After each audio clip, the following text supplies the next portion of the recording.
Bismillahirrahmanirrahim. Assalamualaikum warahmatullahi wabarakatuh. Bagaimana kabar semuanya? Ya, semoga semuanya senantiasa dalam keadaan sehat walafiat. Pada kesempatan ini, ya di semester 3A pada hari ini, tentunya kita akan mempelajari tentang mata kuliah manajemen keuangan. Ya, adapun nanti teori yang akan kita bahas pada kesempatan ini adalah yang berkaitan dengan dasar-dasar dari manajemen keuangan. Ya, apa saja sih yang dikategorikan sebagai dasar-dasar dalam manajemen keuangan? Ya, next kita lihat bersama. Ya, di sini kita akan ketahui dulu mengenai pengertian dari manajemen keuangan, ya sehingga nantinya kita tidak salah dalam mengartikan pembahasan selanjutnya mengenai manajemen keuangan. Jadi kita pahami dulu ya anak-anak.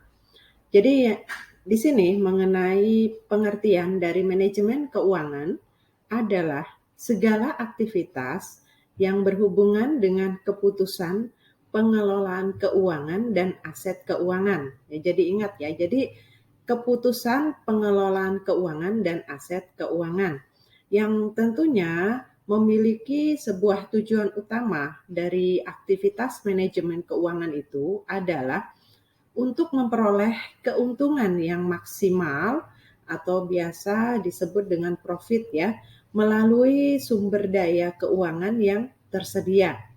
Di sini juga ya, menurut Bambang Rianto, manajemen keuangan adalah sebuah aktivitas perusahaan yang berkaitan dengan usaha untuk mendapatkan sumber daya yang diperlukan ya dengan biaya minimal dan menggunakannya secara efisien untuk memperoleh keuntungan. Ya, jadi di sini adalah sebuah aktivitas yang mana mempergunakan sumber daya itu seminimal mungkin dengan tujuan untuk memperoleh sebuah keuntungan yang pastinya keuntungan yang lebih dari apa yang diharapkan. Oke, next.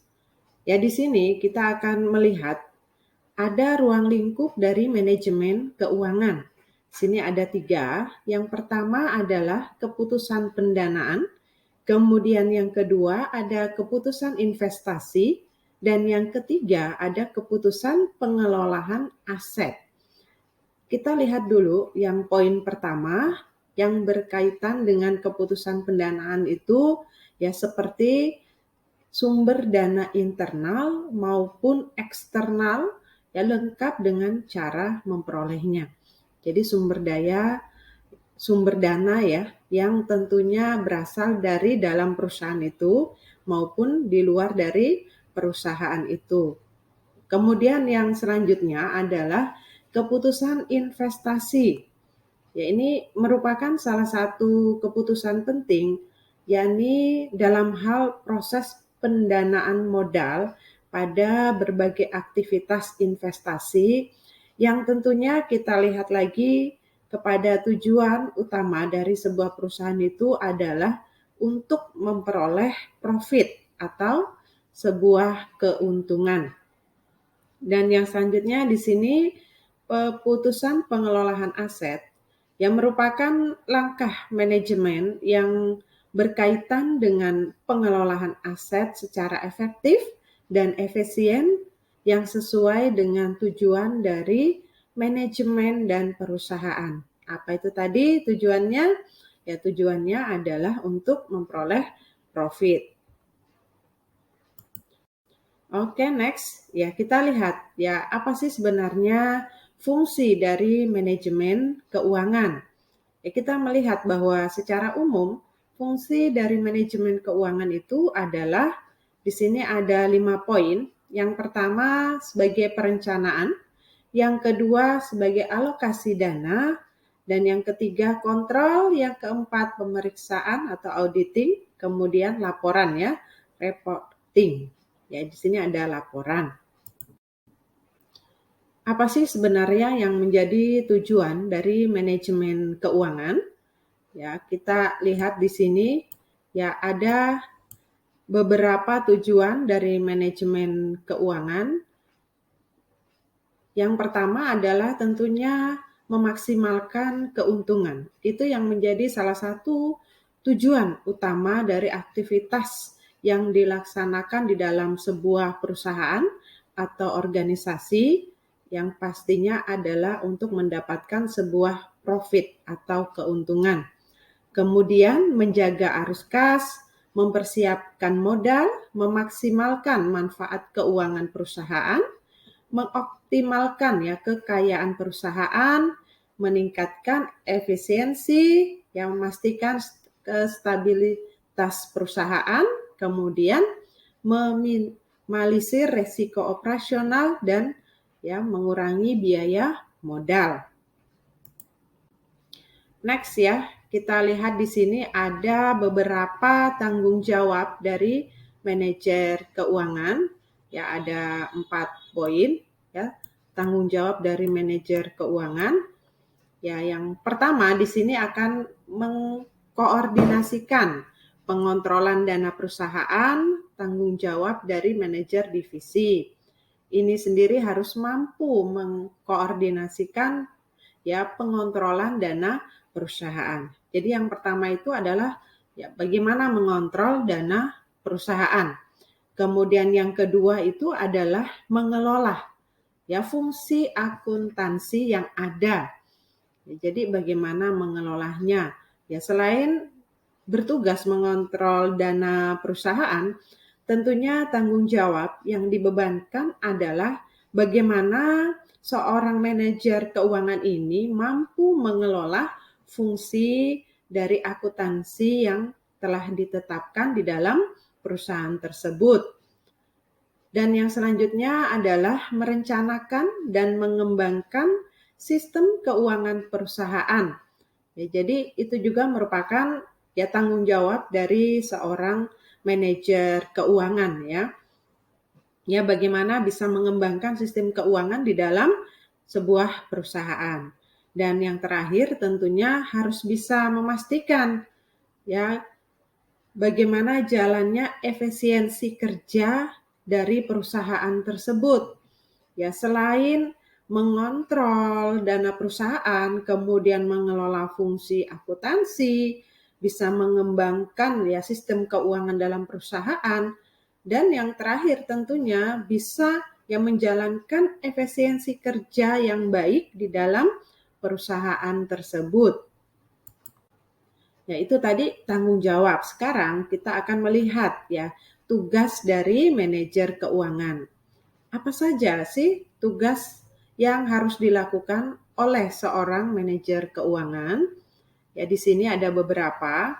Ya, yang pertama, dia bekerja sama dengan manajer lainnya. Dalam artian mampu ya melaksanakan aktivitas kerjasama dengan manajer yang lainnya. Tentunya dengan tujuan ya agar ya seluruh aktivitas yang terjadi dalam sebuah perusahaan itu dapat dijalankan dan tentunya dapat mencapai target yang diinginkan. Kemudian membuat perencanaan umum keuangan perusahaan, menjalankan roda perusahaan seefisien dan seefektif mungkin, mengambil keputusan dalam investasi, bertanggung jawab dalam berbagai keputusan pembiayaan yang ada, menghubungkan perusahaan pada pasar keuangan, dan tentunya yang terakhir adalah bertugas memajukan keuangan perusahaan. Ya, next kita lihat ya, ini yang paling utama dari semua aktivitas seorang manajer keuangan ya, baik sebagai tugasnya, fungsinya, perannya. Ya, ini yang paling penting di sini. Bagaimana peran ya seorang manajer keuangan dan perubahan lingkungan ekonomi dan keuangan. Ya, peran manajer keuangannya seperti apa dengan aktivitas perubahan lingkungan ekonomi ya serta keuangan. Tentunya seorang manajer keuangan dituntut di sini untuk bisa melakukan sesuatu yang baik untuk peningkatan dari aktivitas perusahaan tersebut. Jadi, aktivitas yang terjadi dalam sebuah perusahaan itu harus memiliki perubahan, ya. Dari awal dia menjadi seorang manajer sampai beberapa periode dari perusahaan itu seperti apa, ya setelah dia menjadi seorang manajer keuangan dalam perusahaan tersebut akan terjadi sebuah perubahan yang positif tentunya ya untuk kenaikan income atau profit dalam perusahaan itu sendiri. Jadi di sini dikatakan bahwa kesuksesan ya suatu perusahaan itu dipengaruhi oleh kemampuan manajer keuangan untuk beradaptasi terhadap perubahan, meningkatkan dana perusahaan sehingga kebutuhan perusahaan itu dapat terpenuhi.